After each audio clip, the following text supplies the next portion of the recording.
రాష్ట్రంలో అర్హులందరికీ పక్కా ఇళ్లు అందించడం ముఖ్యమంత్రి చంద్రబాబు సంకల్పమని విశాఖ జిల్లా టీడీపీ అధ్యక్షుడు గండి బాబ్జీ స్పష్టం చేశారు. పార్టీ కార్యాలయంలో ఏర్పాటు చేసిన మీడియా సమావేశంలో ఆయన మాట్లాడుతూ జగన్ ప్రభుత్వం ఖాళీ ఖజానాను అప్పగించినా ఏమాత్రం వెనక్కి తగ్గకుండా పేదల ఇళ్ల నిర్మాణానికి కేంద్ర ప్రభుత్వం సహకారంతో 4 లక్షలు ఇవ్వడానికి ముందుకు రావటం ప్రశంసనీయమన్నారు. అలాగే గ్రామీణ ప్రాంత పేదలకు 3 సెంట్లు, పట్టణ ప్రాంత పేదలకు 2 సెంట్లు ఇంటి స్థలాలు ఇవ్వనున్నారని తెలిపారు.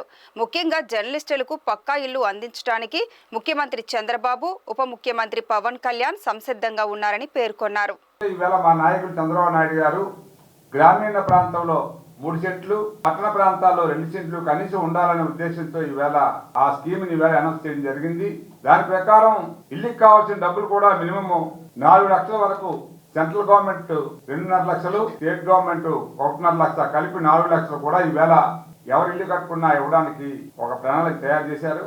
ఇంప్లిమెంట్ చేసి ఎవరికైతే నిజమైన లబ్ధిదారులకు ఇల్లు లేదో తప్పనిసరిగా అందరికి కూడా ఇవాళ ఇంక్లూడింగ్ ఈ విలేకరుల సోదరులు ఎక్కడైతే ఉన్నారో చాలా చోట్ల చెప్తా ఉన్నారు ఇల్లు ఇస్తామని చెప్పి. అక్కడ హైదరాబాద్ లో ఇచ్చారు తప్పితే మన ఆంధ్రదేశంలో ఎక్కడా కూడా విలేకరులకు ఇల్లు ఇచ్చిన పాపాన పోలే. మరి ఇవాళ చంద్రబాబు నాయుడు గారు మరి విలేకరుల యొక్క ఇబ్బందిని కూడా గుర్తించి తప్పనిసరిగా ప్రతి ప్రాంతంలో ఉన్న విలేకరులకి ఆ ప్రాంతంలో ఇల్లు కట్టించాలనే ఆలోచన కూడా చేశారు. తప్పనిసరిగా ఆ దిశగా ముందుకు వెళ్తాం.